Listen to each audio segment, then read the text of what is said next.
সুপ্রিয় দর্শক আসসালামু আলাইকুম। এই মুহূর্তে পাওয়া সর্বশেষ আবহাওয়ার তরতাজা আপডেট আপনাদেরকে জানিয়ে দেব। সেই সাথে জানিয়ে দেব আগামী 24 থেকে 48 ঘন্টা বাংলাদেশের কোন কোন জেলায় বৃষ্টি সহকারে বজ্র সহকারে বৃষ্টিপাতের সম্ভাবনা রয়েছে।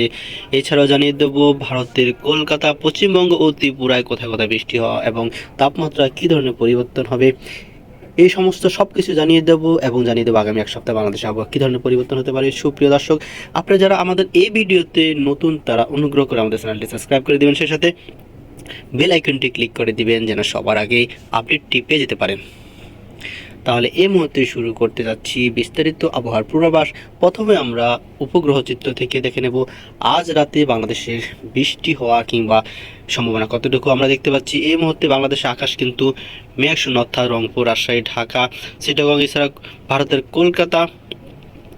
কলকাতা, ধানবাদ, পাটনা এবং ত্রিপুরা রাজ্যের শিলচর, শিলিগুড়ি কোথাও কিন্তু তেমন একটা বৃষ্টির আশঙ্কা নেই। অর্থাৎ বাংলাদেশের পাশাপাশি ভারতের এই সমস্ত এলাকাগুলোতে কিন্তু বৃষ্টি হওয়ার কোনো সম্ভাবনা নেই আজকে রাত্রে। প্রিয় দর্শক, আমরা এখন দেখে নেব আগামী 24 থেকে 48 ঘন্টা বাংলাদেশের কোথায় কোথায় বৃষ্টি হওয়ার সম্ভাবনা রয়েছে, সেটা আমরা দেখে নেব মেঘমালার। সুপ্রিয় দর্শক, আজ শুক্রবার 14 মার্চ আমরা জেনে নেব আগামী 24 থেকে 48 ঘন্টা এবং আগামী এক সপ্তাহ বাংলাদেশের আবহাওয়া কী ধরনের পরিবর্তন হবে। আগামীকাল শনিবার 15 মার্চ অর্থাৎ আগামীকাল বাংলাদেশের কিন্তু বিভিন্ন জেলায় বৃষ্টি হওয়ার সম্ভাবনা রয়েছে। যেমন করে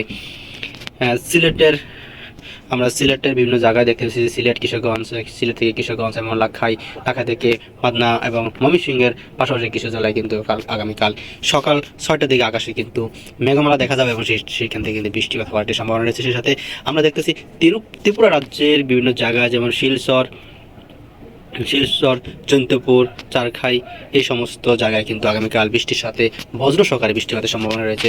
এবং আমরা যদি দেখি কুমিল্লা বিভিন্ন জায়গায় এবং ভারতের আগ্রাবাদ, আমবাসা, আরামপুর, এই সমস্ত জেলা, এছাড়াও বাংলাদেশের কুমিল্লার সাথে ফরিদপুর থেকে সেনবাগ, থেকে মতিহাট এবং ফটিকছড়ি, চিটাগংয়ের বিভিন্ন জায়গায়, বিশেষ করে সমুদ্র উপকূলীয় যেমন সাতকানিয়া, কুতুবদিয়া, চকরিয়া, এই সমস্ত এলাকায় কিন্তু আগামীকাল সকাল 6টার দিকে মেঘমালা আকাশে দেখা যাবে এবং বেলা বাড়ার সাথে সাথে কিন্তু সেটা কমে আসবে। আমরা যদি বিকাল 4টা বাজে দেখি তাহলে কিন্তু আকাশ অনেকটা পরিষ্কার থাকবে। শুধুমাত্র ভারতের ত্রিপুরা রাজ্যের শিলচরে কিছু কিছু জায়গাতে আগামীকাল বিকালে বৃষ্টির সম্ভাবনা আছে। এবং যদি আমরা রোববার অর্থাৎ 16 মার্চ আমরা যদি লক্ষ্য করি তাহলে দেখবো যে বাংলাদেশের আবার সেই পূর্ণত সিলেটের বিভিন্ন জায়গা যেমন সিলেটের মদন এবং মৌলভীবাজার থেকে শুরু করে সিলেটের জৈন্তপুর, সাকরাইল, জকিগঞ্জ এবং চাতক বাজার, এই সমস্ত এলাকায় কিন্তু বৃষ্টির সাথে বজ্র সহকারে বৃষ্টিপাত এবং শিলাবৃষ্টি হওয়ার কিন্তু একটি প্রবল সম্ভাবনা রয়েছে। সে সাথে বিশেষত ভারতের আমবাসা, আমারপুর এবং বাংলাদেশের খাগড়াছড়ি উপজেলাও কিন্তু বৃষ্টিপাত হওয়ার একটি সম্ভাবনা রয়েছে আগামীকাল সকালের দিকে। এবং দুপুর 11টা এবং 1টা দিয়ে কিন্তু আসমান অর্থাৎ বাংলাদেশের আকাশ কিন্তু পরিষ্কার হয়ে যাবে, হালকা হালকা মেঘরাশি দেখা যাবে, কিন্তু তাপমাত্রা কিন্তু বেড়ে যাবে অনেক বেশি।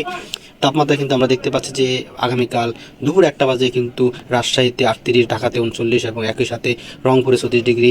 সেই সাথে একই সময় কিন্তু কলকাতায় 39 এবং ধানবাদে 40 ডিগ্রি সেলসিয়াস তাপমাত্রা কিন্তু দেখা যাবে। তার মানে বাংলাদেশ এবং ভারতের উপর দিয়ে কিন্তু একটি প্রবল তাপ প্রবাহ কিন্তু বইতে শুরু করবে। এবং বিকাল হতে হতে আমরা যদি রাত 7টা বাজে দেখি তাহলে কিন্তু আকাশ আবার পরিবর্তন হতে যাবে এবং রাতে 11টা দিয়ে কিন্তু রংপুরে ভারতের পূর্ণিয়া থেকে মেঘমালা কিন্তু রংপুরে দিয়ে ধাবিত হবে এবং সেখানে কিন্তু রংপুরের বিভিন্ন জায়গায় কিন্তু বৃষ্টিপাত হওয়ার একটি পূর্বাভাস রয়েছে। রংপুর, খারাঘাট এবং বাজিতপুর, বগুড়া থেকে মাধবপুর, এই সমস্ত উপজেলায় কিন্তু বৃষ্টিপাত হওয়ার একটি সম্ভাবনা রয়েছে। এছাড়াও ভারতের তোরা এবং শিলচর, এই সমস্ত এলাকায় কিন্তু বৃষ্টি হওয়ার একটি প্রবল আশঙ্কা রয়েছে।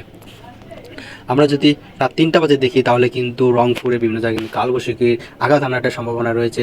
সেটা হলো রংপুরের ঠাকুরগাঁও এবং দিনাজপুর, রংপুর, ফেঞ্চুগঞ্জ, এই সমস্ত উপজেলায় কিন্তু বৃষ্টির সাথে বজ্র সহকারে বৃষ্টিপাত হওয়ার সম্ভাবনা আছে। সে সাথে কিন্তু কলকাতার আকাশ সেই সময় একবারে পরিষ্কার থাকবে। একই সময় কিন্তু পূর্ণিয়া এবং পাটনায় কিন্তু বৃষ্টির সাথে বজ্র সহকারে বৃষ্টিপাতের একটি সম্ভাবনা রয়েছে। আমরা যদি 17 তারিখ বেলা দুপুর 2টা বাজে দেখি তাহলে আমরা দেখব যে তখন রংপুর এবং চিটাগং থেকে শুরু করে বাংলাদেশে অনেক জায়গায় মেঘশূন্য আকাশ থাকবে, কিন্তু রাজশাহীতে ততক্ষণে কিন্তু মেঘমালা ধাবিত হতে থাকবে পশ্চিমবঙ্গ থেকে।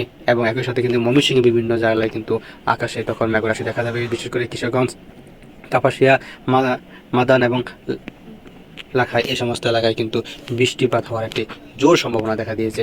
সে সাথে আমরা যদি আরেকটু সামনে যাই, অর্থাৎ আমরা যদি 18 তারিখে দেখি, তাহলে 18 তারিখে দেখবো যে বাংলাদেশের পার্শ্ববর্তী দেশ ভারতে কিন্তু বিভিন্ন জায়গায় কিন্তু এবং ভুটানের বিভিন্ন জায়গায় কিন্তু বৃষ্টিপাতের একটি প্রবল আশঙ্কা দেখা দেবে।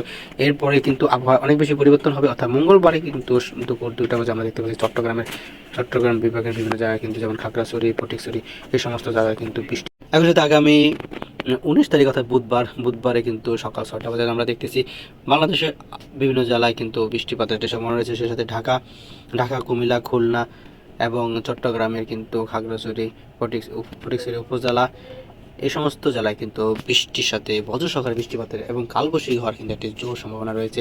এর সাথে সিলেটের মৌলভীবাজার, বালাগঞ্জ, পড়ালেখা, চারখাই, জাকিগঞ্জ এই সমস্ত, জয়ন্তপুর, সিলেট এই সমস্ত জায়গায় কিন্তু ভারী বৃষ্টিপাত হওয়ার একটি সম্ভাবনা রয়েছে। এবং দুপুর 11টা পর্যন্ত কিন্তু আসমান অনেক বেশি পরিষ্কার হয়ে যাবে। ততক্ষণে দক্ষিণ বঙ্গোপসাগর থেকে কিন্তু মেঘরাশি আবার বাংলাদেশের দিকে ধাবিত হবে এবং একই সাথে কিন্তু চিটাগং, ঢাকা এবং ভারতের শিলচরের আকাশে কিন্তু মেঘের আনাগোনা বেড়ে যাবে। প্রিয় দর্শক, এই ছিল 19 তারিখ পর্যন্ত আবহাওয়ার পূর্বাভাস। প্রিয় দর্শক, আপনারা কে কোন জেলা থেকে দেখছেন কমেন্ট করে জানাবেন। যেখানে থাকেন ভালো থাকেন, সুস্থ থাকেন। আল্লাহ হাফেজ।